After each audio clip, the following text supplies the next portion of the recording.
Bonjour, le 17 février, nous pouvons faire mémoire de saint Alexis Falconieri et les 7 saints fondateurs des Servites de Marie.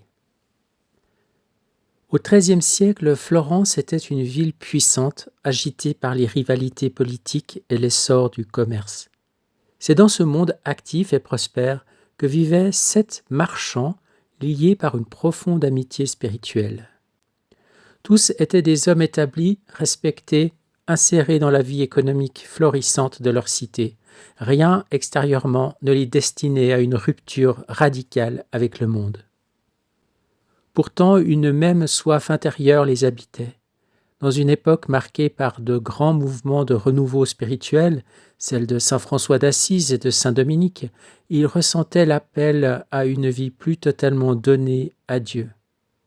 Leur chemin ne naquit pas d'un projet institutionnel ni d'une stratégie apostolique, mais d'une amitié enracinée dans la prière et dans l'amour de la Vierge Marie.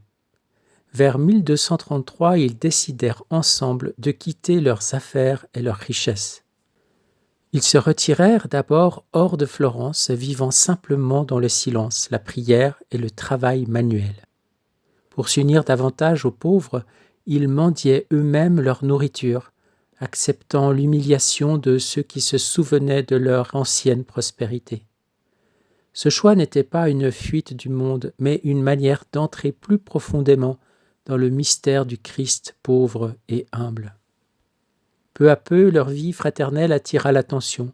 On venait les consulter, leur demander conseil, prier avec eux. Leur dévotion particulière à la Vierge Marie marquait toute leur spiritualité. Ils cherchaient à vivre dans une attitude intérieure de service, d'humilité et d'écoute, à l'image de celle qu'ils appelaient simplement la Dame. La tradition rapporte qu'en 1233, alors qu'ils étaient réunis en prière dans l'oratoire de leur confrérie florentine, la Sainte Vierge leur apparut, resplendissante de lumière et vêtue d'un habit sombre. Elle les exhorta à quitter définitivement le monde pour se consacrer entièrement à Dieu et leur manifesta sa volonté qu'ils vivent sous son patronage comme ses serviteurs. Elle leur remit spirituellement l'habit noir en signe de pénitence et les invita à méditer particulièrement les douleurs qu'elle avait partagées au pied de la croix. Ils reçurent d'elles-mêmes leur vocation et leur titre, les Servites, autrement dit les serviteurs de Marie. Ils se retirèrent ensuite sur le mont Senario, au nord de Florence, lieu de solitude et de prière. Là, sans l'avoir recherché, ils devinrent les pères d'un ordre religieux. l'Église reconnut en leur expérience une grâce pour le peuple chrétien et leur demanda d'organiser leur vie selon une règle stable, celle de saint Augustin. Leur vocation restait pourtant profondément simple, vivre en frères dans la prière, la pauvreté, la contemplation du mystère du Christ et de sa mère. Saint Alexis Falconieri occupe une place particulière parmi eux. Il survécut à tous ses compagnons et porta jusqu'à un âge très avancé le témoignage vivant de cette fraternité fondatrice. La tradition rapporte qu'il atteignit près de 100 ans et demeura toute sa vie dans une grande simplicité. Il refusa le sacerdoce, préférant rester frère laïque, signe que la sainteté n'est pas liée aux fonctions, mais bien à l'amour vécu. Ce qui frappe dans leur histoire, c'est l'unité profonde qui les liait. Ils ne furent jamais des individualités spirituelles isolées, mais une sainteté vécue en communion. Même après leur mort, cette unité continua d'être honorée. Leur corps repose dans une même sépulture au mont Senario, comme si la mort elle-même n'avait pas rompu la fraternité que Dieu avait formée. Leur spiritualité est mariale, mais d'une manière très intérieure. Servir Marie, c'est apprendre d'elle à servir le Christ et l'Église dans l'humilité. Leur vie rappelle que la sainteté peut naître dans l'amitié, dans la fidélité quotidienne, dans la décision commune de chercher Dieu ensemble. La piété médiévale a conservé cet élan dans les laudes italiennes du XIIIe siècle qui expriment bien l'esprit de leur cœur. Fais-moi chanter l'amour de la bienheureuse, de la dame qui se réjouit du Christ. Donne-moi réconfort, mère du bel amour, et mets feu et flamme en mon cœur. Confortez-vous en grande allégresse, vous qui avez grande espérance en Dieu. Voici la Madone et son fils. Ne sommes-nous point en sûreté? Ainsi la vie d'Alexis et de ses compagnons demeure un témoignage discret mais lumineux. Dieu peut appeler au cœur même du monde, transformer l'amitié humaine en chemin de sainteté et faire naître, à partir d'une simple fraternité donnée à Marie, voulue et confirmée par son apparition, une œuvre destinée à nourrir l'Église pendant des siècles. Leur message reste étonnamment actuel. On peut chercher Dieu ensemble, porter les autres dans la prière et laisser la Vierge conduire les cœurs vers son Fils dans la paix, la simplicité et la confiance. Les Servites ont été invités par la Sainte Vierge à méditer tout particulièrement ses douleurs. À Louisa, Jésus ne cache pas combien sa propre mère a souffert et mérite d'être appelée Notre-Dame des douleurs. Voici un extrait de la date du 11 juillet 1926 dans le tome 19 du Livre du Ciel. Jésus déclare à Louisa : « Ma petite fille, tu le dis toi-même à quel point la connaissance est nécessaire. Si elle l'est pour toi, elle l'est d'autant plus pour les autres. Or tu dois savoir que pour former le règne de la rédemption, celle qui s'éleva le plus dans la souffrance, ce fut ma mère, même si apparemment elle ne connut pas les mêmes douleurs que les autres créatures, à part ma mort que tous connurent, qui fut pour son cœur maternel le coup fatal et déchirant, davantage que n'importe quelle mort très douloureuse. Mais, possédant l'unité de la lumière de ma volonté, cette lumière apporta à son cœur transpercé non seulement les 7 épées dont parle l'Église, mais toutes les épées, les lances, les piqûres de toutes les fautes et souffrances des créatures, martyrisant de façon déchirante son cœur maternel. Et ce n'est pas tout. Cette lumière lui apporta aussi mes peines, mes humiliations, mes supplices, mes épines, mes clous, les douleurs les plus intimes de mon cœur. Le cœur de ma mère fut le vrai soleil, et même en ne voyant que la lumière, celle-ci contient tous les biens et les effets que la terre reçoit et possède. On pourrait dire que la terre est enfermée dans le soleil. De la reine souveraine, on ne voyait que l'aspect physique, mais la lumière de ma suprême volonté enfermait toutes les souffrances possibles et imaginables. Autant ces peines furent intimes et méconnues, autant elles furent précieuses et puissantes pour le cœur divin, pour obtenir le Rédempteur désiré, descendant dans les cœurs des créatures, encore mieux que la lumière solaire pour les conquérir et les lier au règne de la rédemption. L'Église connaît très peu les peines de la céleste souveraine, seulement celles apparentes.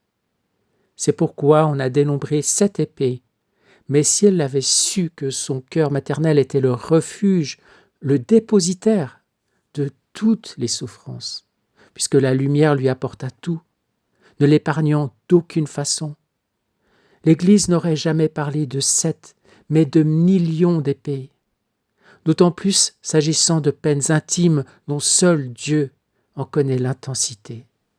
C'est la raison pour laquelle elle fut constituée de son plein droit reine des martyrs et de toutes les douleurs. Les créatures savent donner le poids, la valeur aux peines extérieures, mais ne savent pas estimer celles intérieures. Pour former en ma mère d'abord le règne de ma volonté et ensuite celui de la rédemption, toutes ces peines n'étaient pas nécessaires.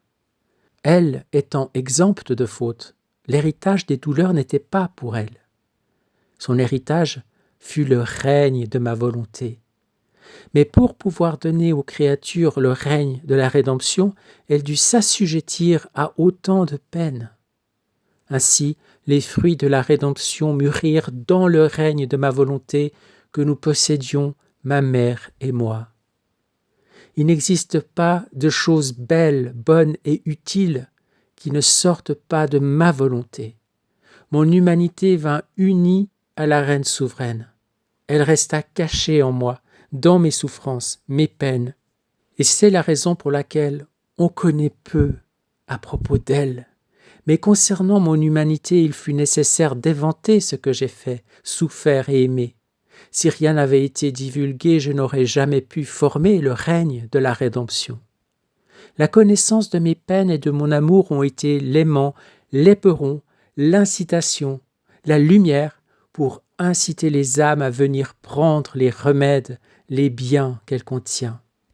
Le fait de savoir combien leur faute, leur salut me coûte est la chaîne qui les lie à moi et qui empêche de nouvelles fautes. Sois béni, remercié Seigneur pour ce passage du livre du ciel qui nous apprend à la fois combien la souffrance rédemptrice que tu as vécue nous aide à nous relever et à nous lier à toi, et combien ces peines et ces souffrances, ces douleurs nécessaires pour former le règne de la rédemption ont été partagées par ta maman, qui a vécu toutes ces peines et qui est de bon droit nommée la reine des douleurs, la reine des martyrs. Oui, Seigneur, on peut dire vraiment qu'elle est co-rédemptrice, qu'elle a porté avec toi le salut du monde. Bien sûr, toi, tu es le Rédempteur, le seul et unique Rédempteur qui a porté toutes nos fautes et qui a porté tout notre péché pour le crucifier sur la croix, afin que nous soyons morts en toi et ressuscités avec toi. Mais ta mère, tu as voulu qu'elle soit là avec toi et vous formez un seul maillon pour nous offrir cette rédemption, cette grâce du salut, qu'elle-même a reçue à travers toi, bien entendu. Par anticipation de tes mérites, elle a été conçue immaculée, ce qui lui a permis de vivre à cette intensité, de porter avec toi le salut du monde. Merci Seigneur de nous révéler ceci. Merci aussi pour l'exemple des servites de Marie, qui, en plein Moyen-Âge, et de manière très belle, en communauté fraternelle et amicale, se sont consacrés à une vie de simplicité, de pénitence et d'amour fraternel, centrée sur la méditation de la passion et des douleurs de la Vierge Marie, notre mère et ta mère. En ce jour, nous voulons déposer et plonger dans ta mer, dans ton océan de divine volonté, de lumière divine, la vie, les actes, les pensées, les paroles, les pas, toutes les journées de ces saintes personnes, les servites, les 7 compagnons. Nous voulons les réjouir en ce jour, en les revêtant de tes qualités divines, Seigneur. Dans ta divine volonté, nous osons te dire cela, que nous prenons ces vies et que nous les plongeons dans ce pain merveilleux de ta volonté divine, de ton être divin qui se donne et qui veut multiplier ces cadeaux toujours nouveaux. Nous voulons déposer notre je t'aime, je te bénis sur chacun de leurs actes, chacune de leurs pensées, chacune de leurs paroles. Et nous voulons te confier tous les dévots de Marie, de tous les temps, Seigneur, tous les servites qui existent peut-être encore aujourd'hui, et tous ceux qui se préparent en ces jours à entrer dans le Saint Carême. Oui, Seigneur, nous te confions ce temps de Carême qui va bientôt s'ouvrir, et nous voulons te demander cette grâce de toujours plus unis à toi, à chaque instant du jour, et chaque jour un peu plus, pour que tu puisses vraiment reconnaître ta propre vie dans tous les mouvements que nous vivons au quotidien. Sois béni, sois glorifié par chacun de nos actes. Viens, Seigneur Jésus, nous t'attendons, nous voulons t'accueillir. Maranatha. Merci Seigneur, gloire à toi. Et à vous je dis, à demain, bonne journée.